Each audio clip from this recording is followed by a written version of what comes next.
December 7th, 1941, a date which will live in infamy. On July 26, 1945, the Allies called for the unconditional surrender of the Empire of Japan.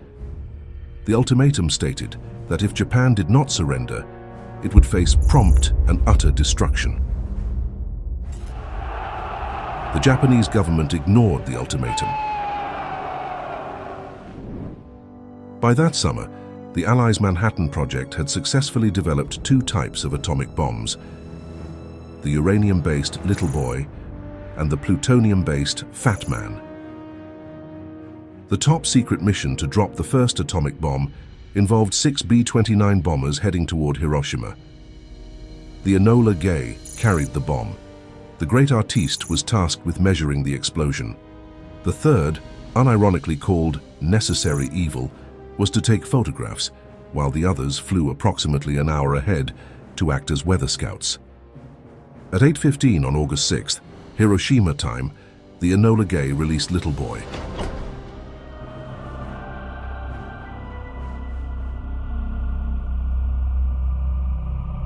As it descended from 9.4 kilometers, it detonated 580 meters above Hiroshima, unleashing the energy equivalent of 15 kilotons of TNT.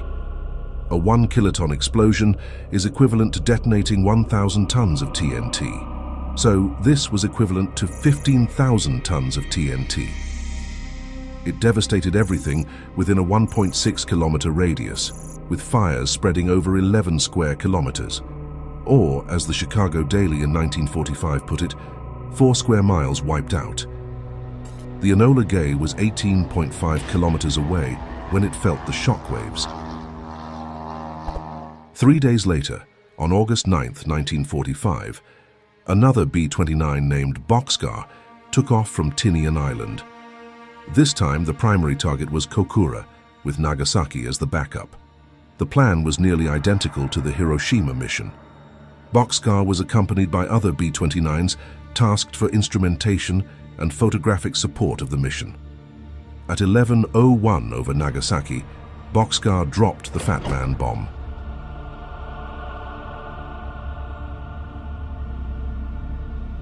It exploded 47 seconds later at an altitude of 503 meters above a tennis court in Nagasaki's industrial valley, releasing the energy equivalent of 21 kilotons of TNT. The atomic bombings of Hiroshima and Nagasaki resulted in the deaths of between 129,000 and 226,000 people, mostly civilians, marking the only time nuclear weapons have been used in armed conflict. Japan surrendered to the Allies on August 15th, just 6 days after the Nagasaki bombing, effectively ending World War II. These events sparked a nuclear arms race between the United States and the Soviet Union, forever changing the course of global politics. Today, the most powerful nuclear weapon in the US arsenal is the B83, a variable-yield thermonuclear gravity bomb. Its destructive capacity can be adjusted from a low kiloton range to a maximum of 1.2 megatons of TNT, which is roughly 80 times more powerful than the bomb dropped on Hiroshima. The B-83 was the first American nuclear weapon specifically designed to prevent accidental detonations, incorporating insensitive explosives in its trigger lens system for enhanced safety. This bomb is also considered for applications such as the Nuclear Bunker Buster project, previously known as the Robust Nuclear Earth Penetrator. The non-nuclear component of the B-83 is designed to penetrate soil, rock, or concrete to deliver a nuclear warhead to an underground target.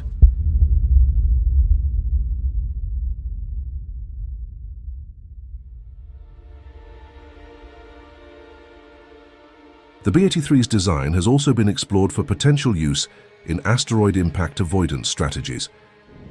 This would involve deploying 6 of these warheads, each set to the maximum yield of 1.2 megatons, on space vehicles tasked with altering the trajectory of any near-Earth asteroids that pose a significant threat.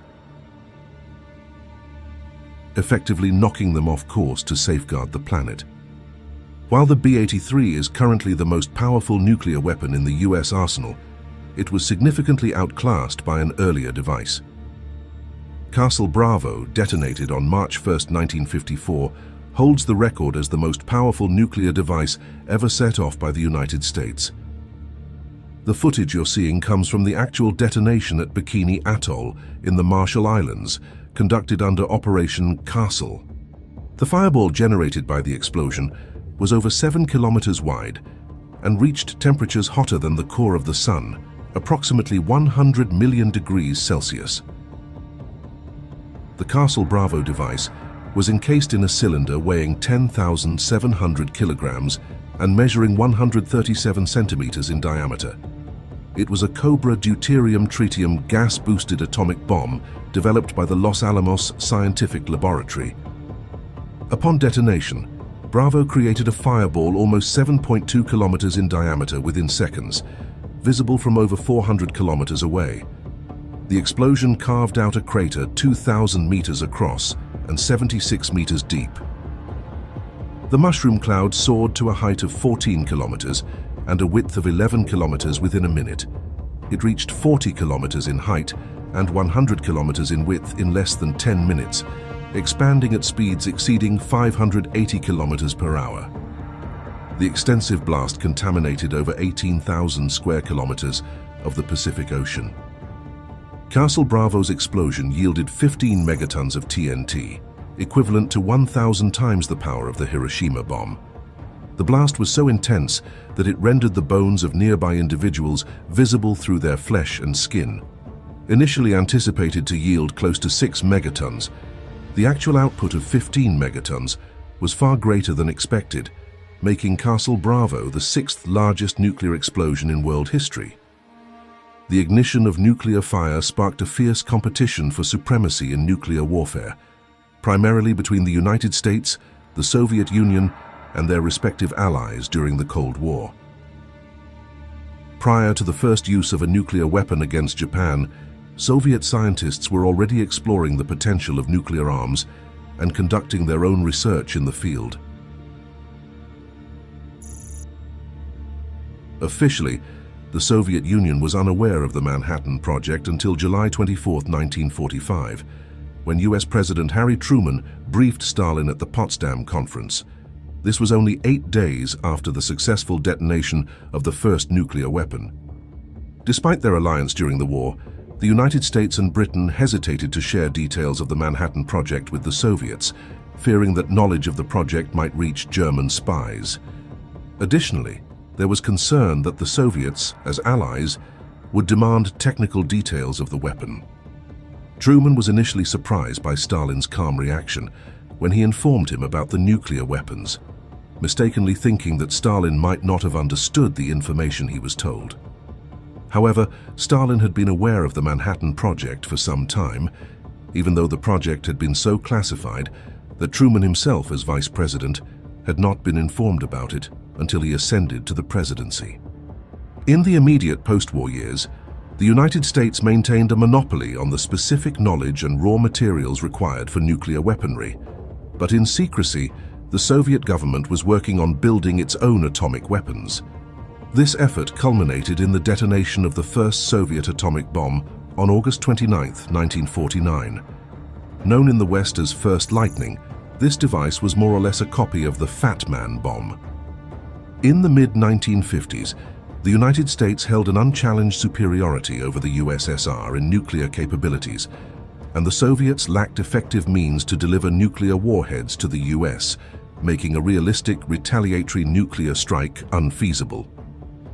Acknowledging the Soviet Union's strategic disadvantage in nuclear arms, the leadership under Nikita Khrushchev felt compelled to respond to what they perceived as US nuclear blackmail. This led to the development of the Tsar Bomba. Originally, the Tsar Bomba was designed as a 3-stage hydrogen bomb with a potential yield of approximately 100 megatons of TNT, roughly 6,666 times the power of the Hiroshima bomb.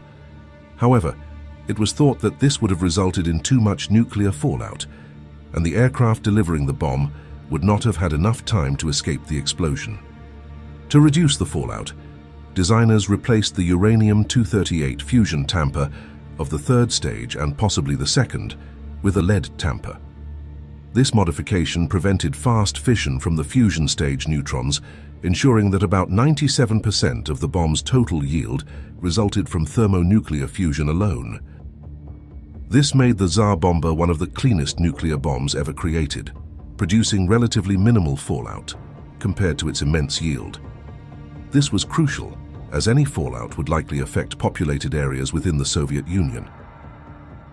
Nikita Khrushchev, the Communist Party's first secretary, publicly announced the upcoming test of a 50-megaton bomb during the 22nd Congress of the Communist Party on October 17, 1961.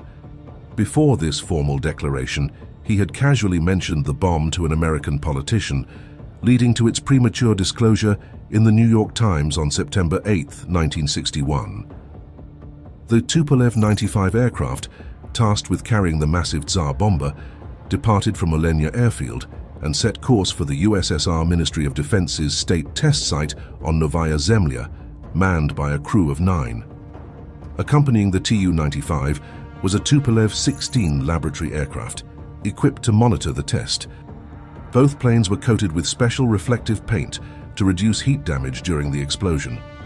Despite these precautions, the crews of both aircraft were informed that their chances of surviving the test were only 50%. The bomb, weighing 30 tons and 2.1 meters in diameter, was so large that the aircraft had its bomb bay doors and fuselage fuel tanks removed.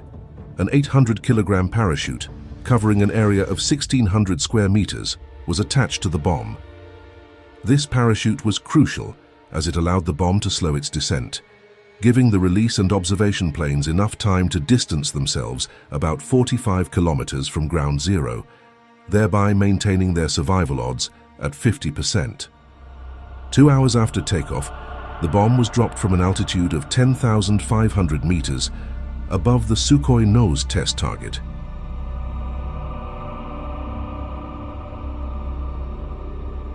It detonated at 11:32 Moscow time on October 30th, 1961, at a height of 4,200 meters above Mityushika Bay. By the time of the detonation, the Tu-95 had reached a distance of 39 kilometers from the blast zone. Despite this distance, the shockwave caught up to the aircraft at 115 kilometers away, causing it to drop approximately 1 kilometer in altitude. Miraculously, the crew managed to regain control and safely land the aircraft. Initial estimates reported the nuclear yield of the Tsar Bomba at 58.6 megatons.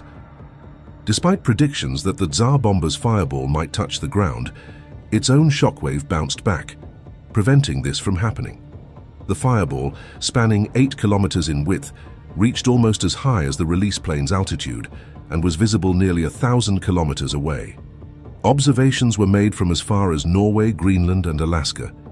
The mushroom cloud soared to an astonishing height of 67 kilometers, nearly 8 times the height of Mount Everest, placing it well above the stratosphere and into the mesosphere at its peak.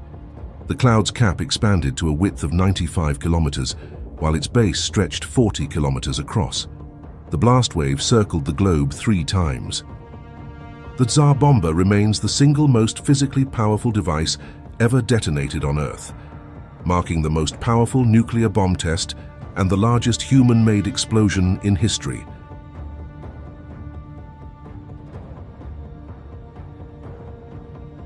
However, the Tsar Bomba was never intended as a practical weapon. It was a singular demonstration designed to exert psychological pressure on the United States. By the mid-1960s, both the United States and the Soviet Union had amassed sufficient nuclear firepower to completely destroy each other. Each side developed the capability to launch a devastating retaliatory attack, even after absorbing a full initial strike, primarily through submarine-launched missiles. This capability, known as a second strike, underpinned the policy of mutual assured destruction, or MAD. This doctrine held that any nuclear attack by one side would result in the total annihilation of both the attacker and the defender, theoretically deterring either side from initiating conflict. It has been almost 80 years since the first nuclear detonation at the Trinity test, and we are still living in the shadow of these mighty weapons that could very well prove to be our great filter.